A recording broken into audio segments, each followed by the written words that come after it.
Hello, and welcome to Women Talk.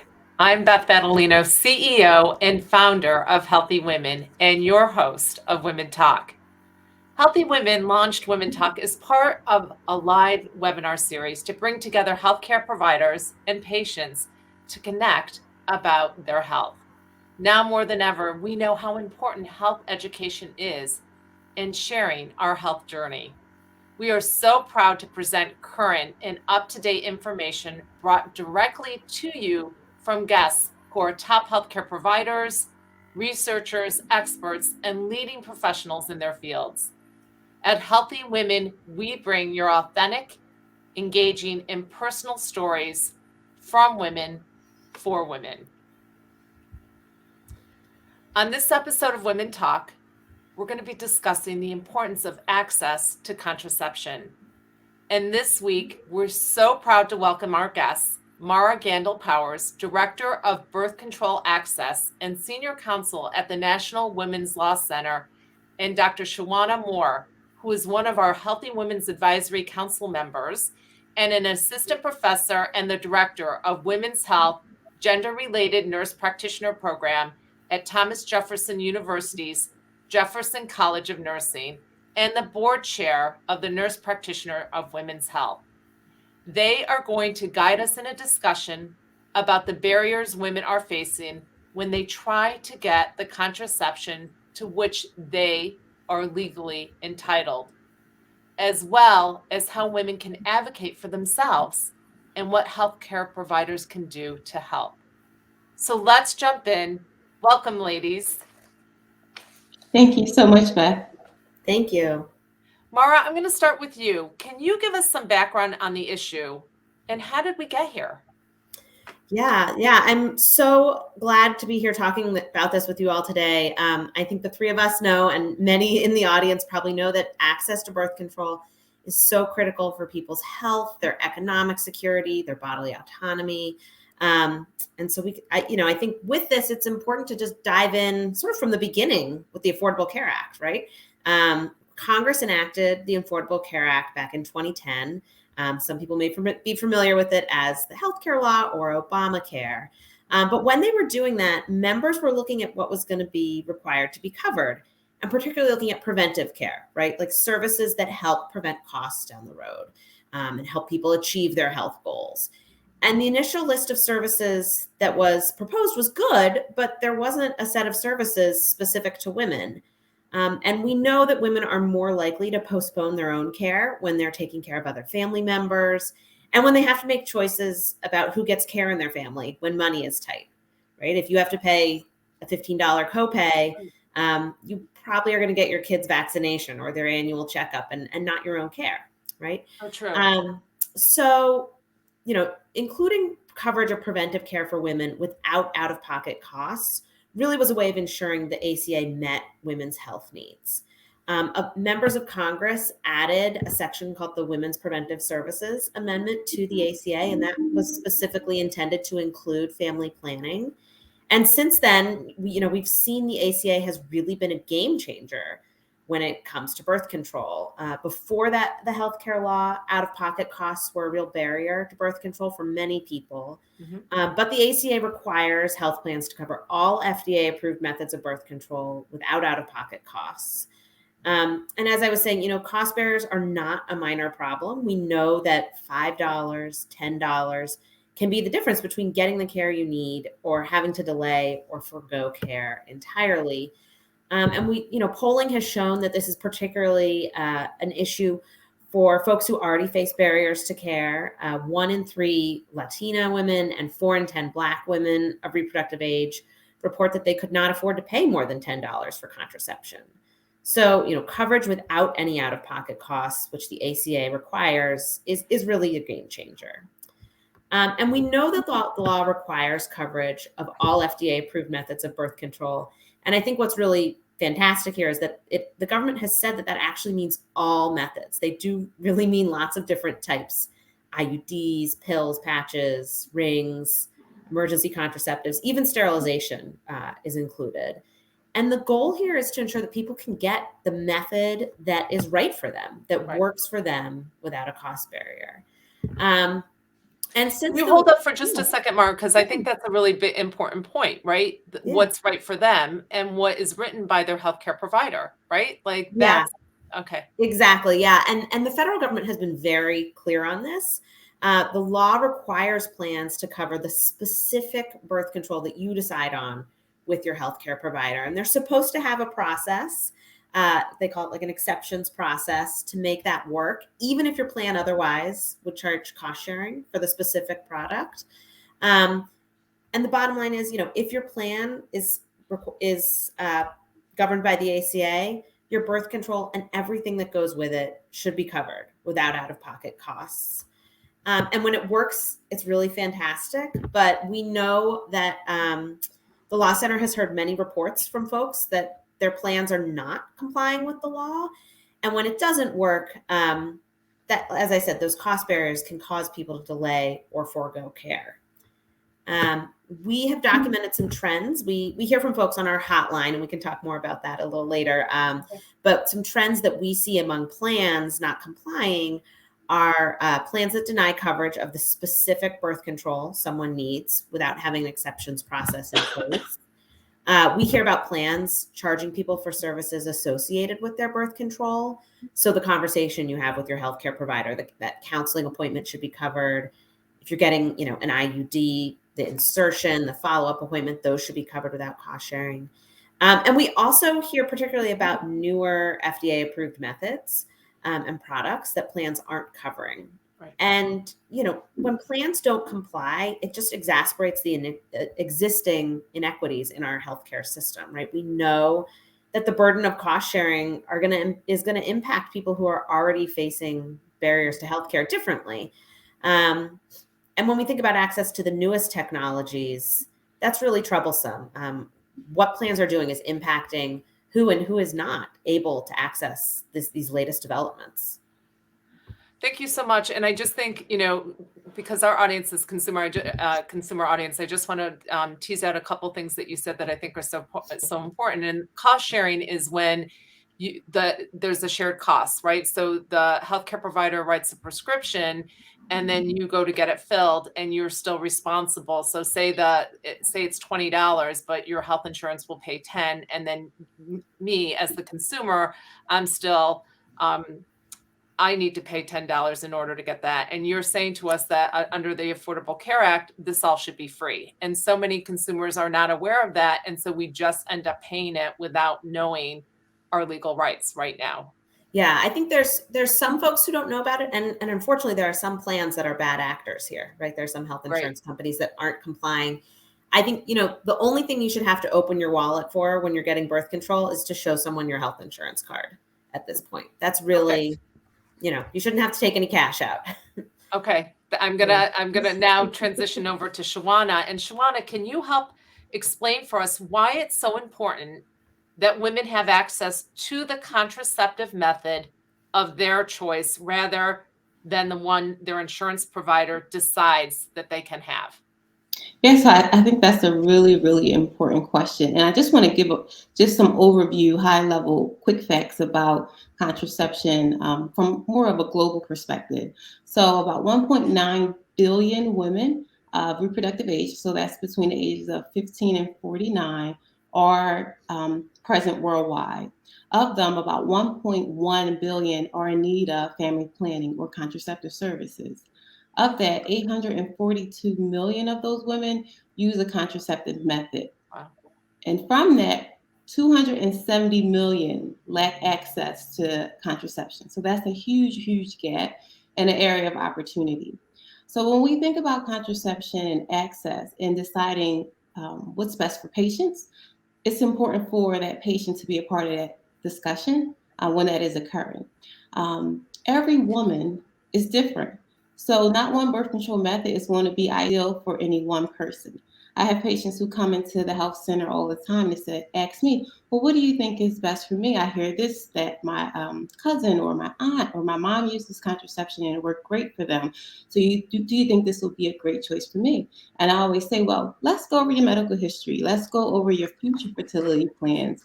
Let's go over your sexual practices presently. Because again, it is a very unique and individualized experience in terms of which contraception will be best for each specific patient. Looking at it in regard to what insurance covers, so there could be instances where certain contraception is covered and others aren't, but it may not be ideal based on a patient's medical history.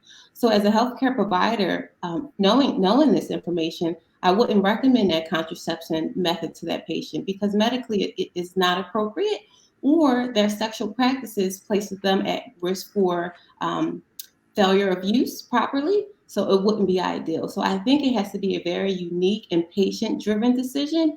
And as healthcare providers, we help guide that discussion, provide the evidence and the literature to support that patient's decision. But again, I think it's really extremely important for patients to be able to discuss their medical history, right? To be able to discuss their sexual practices and their future fertility desires, as well as affordability in terms of the cost. So there's a lot of factors that play in to deciding what contraception is best for patients, but they do drive that conversation. And it's important to know that insurance coverage has to be appropriate to meet their unique need. Because again, not one form of contraception meets the need of every woman because every woman is completely different.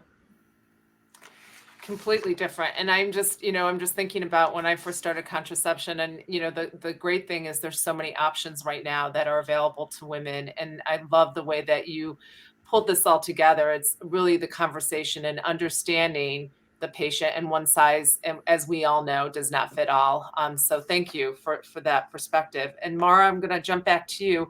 What can women do if they are denied coverage, and what recourse? So it's a two-part question, Mara. So what can women do if they're denied coverage? And the second piece of that, the question is, what recourse do we have? Yeah. Thank you for that. And I think what can be really challenging is to realize that you do have power in your relationship with your insurance company, right? They feel big and out there and like in control of what's happening with your health coverage. But when it comes to birth control and what the ACA requires, they still have to comply with the law. So if you are experiencing cost sharing or you're denied, right, you can't get coverage at all, you can appeal that, right? They have internal processes within your insurance company to say, no, you, insurance company, did not cover my birth control the way you should.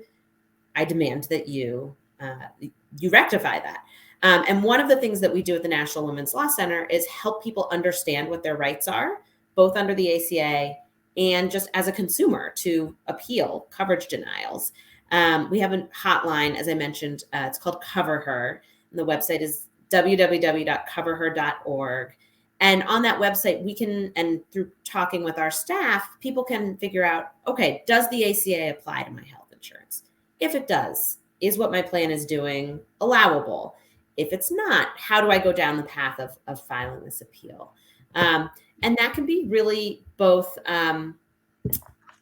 empowering to know that you have that right and that ability to do that. And I think often, particularly around birth control, people get really frustrated and angry, rightfully so, at their insurance company because they've had these really important, intimate conversations with their healthcare providers and made a decision. And then their insurance company swoops in and says, no, that doesn't, we're not going to listen to that. And so I think that it can be really, can feel really good to, send that appeal letter in and appeal the denial and work towards, getting your money back and getting coverage fixed. I think the other piece, in terms of recourse, the appeal can certainly fix your coverage individually. And we advise people when they appeal to ask that the plan change, whatever coverage practice it's doing that's not in compliance for everyone. But the federal government is watching. They put out guidance in January indicating that they are actively investigating this issue around plans not covering birth control the way they should be. And they want to hear from the public about plans that are not complying. And so I think we can share the website and contact information for those government agencies if you are someone who's seeing those problems. And you can report them to the government and help change things more broadly. I love it. And that's why we launched WomenTalk, is to make sure that we're educating women about their rights and engaging them and giving them the tools to help them make that change. And so we will certainly cover her up on our Facebook and our website. Such great information. And thanks for sharing that, Mara. And it's really as simple as kind of taking it a step further, and we can all do that. Thank you for providing that information. So now I'm going back to you, Shawana. I'm so curious about what barriers are you facing when you're prescribing birth control to patients? And the second part of the question is, how do you deal with those? Sure. So that's a really great question. And I think there is overall a few barriers that are out there. One being lack of knowledge. There has been like a huge push for educational abstinence, but we know majority of the population of women of reproductive age are sexually active. Right. The other thing is misperception. So miseducation about contraception, accessing the contraception that is available. So really making sure patients have the most current and up-to-date information through Healthy Women, as well as other government government-based websites that provides evidence-based education for the consumers. The other thing is really safety concerns. So, sometimes there could be commercials that patients see about specific birth control with negative outcomes. They may read literature online that's not evidence-based, that gives incorrect information. They may hear stories from their friends or family members that may be very true and may have occurred to them, but don't understand it in context to their overall health. So just because their family member or a friend had a negative outcome with a specific type of contraception, that doesn't necessarily mean that it'll occur for them, right? Because again, it's the individual experience based on your sexual practice, your medical history, and your future fertility desires. And the other thing, which I think my co-panelist Mara spoke about very thoroughly already, is really the insurance and cost barrier. So I think that really comes into play as a healthcare provider, really trying to work closely with the private funders, or I should say the public and private payers, to try to make sure we have an agreeable, fair cost sharing method that covers our patients. So I think it really requires us to work closely with them, have a clear line of communication to make sure our patients are properly covered and we are properly reimbursed for the services that we provide. The other piece is advocacy. So, if healthcare providers, we might not necessarily see ourselves as advocates, right? Or being at the table when it comes to legislation, but we have that ability within our respective regions to advocate for specific bills that are being set forth to Congress or Senate that may impact the patient populations that we serve. The other piece on how we can help with like the education piece of it. So the CDC has a tool called Improving Contraception Access. It's a tool specifically for healthcare providers. So really educating ourselves about access to contraception so that we can help bring that back to our patients really helps with closing the gap with lack of knowledge in terms of addressing that within our patient population. The other thing is choosing your birth control method, also developed by the CDC that patients can go to. It gives you a whole list of questions that you can go through, and it helps you be able to decide what contraception you may want to discuss with the healthcare provider. I think that also helps address the lack of knowledge and maybe even a misperception as barriers prior to patients coming in to see us within a healthcare setting. Such great information, ladies. I'm so enjoying today's conversation, educating all of us about options in birth control, but more importantly, your right under the Affordable Care Act to have free access to all birth control methods. Such important conversation. Now I'd like it to open it up to our audience for some questions.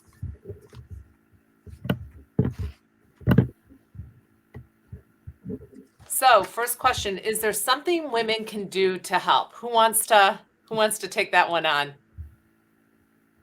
I'm happy to jump in first. Sure. I think, I think if you are someone who's using birth control, I think, the next time you pick it up at the pharmacy, double check that you aren't having cost sharing. And if you are, we can help you figure out why and cover her.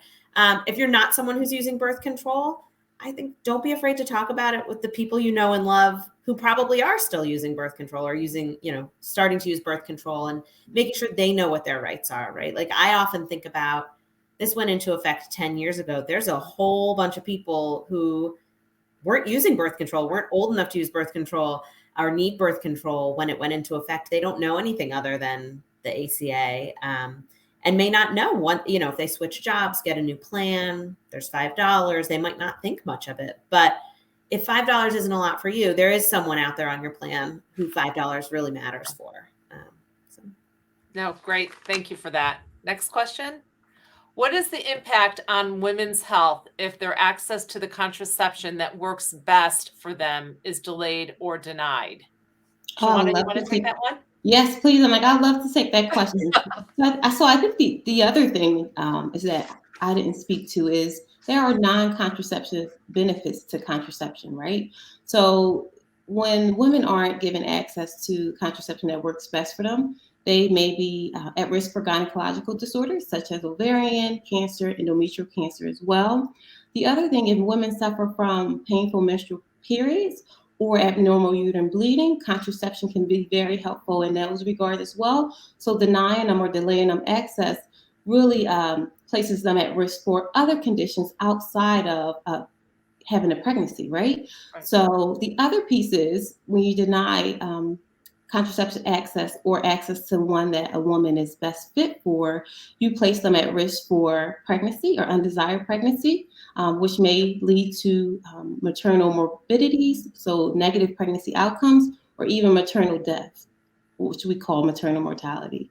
The other thing is from an economical perspective, right? So when women aren't given access or proper access to the contraception of their choice, that could have a sequel of effects if they do have an undesired pregnancy, right? So that places them at greater risk for not being able to be within the workforce, right? To be able to advance their careers and be economically sound for themselves and their family. So there are multiple things that can impact women overall when they don't have access to their proper birth control. And the other thing is maybe even at risk for negative health outcomes. If they're on a specific contraceptive method that is medically not really appropriate for them, but it's the only one that their insurance covers them, they could be at risk for negative health outcomes.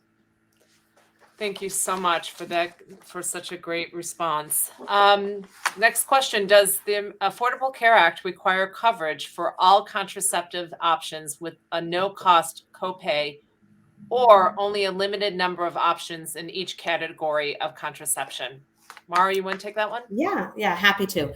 So the answer is actually, it's a little two-part answer, I guess I would say. So they are required to cover at least one in each category without out-of-pocket costs, right? So they should be covering a copper IUD, a hormonal IUD,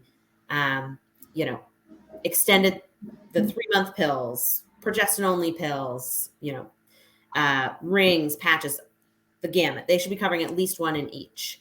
But if you need a different product within one of those categories that your plan normally would charge cost sharing for, so they normally would charge it to your deductible or make you pay a copay, you're supposed to be able to access it without cost sharing through an exceptions process.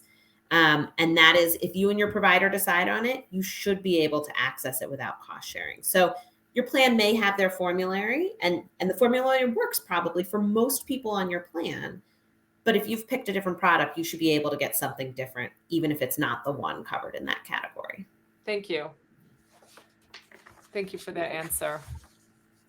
Any more questions from our audience? Okay, we're going to wrap up. So tell us your story.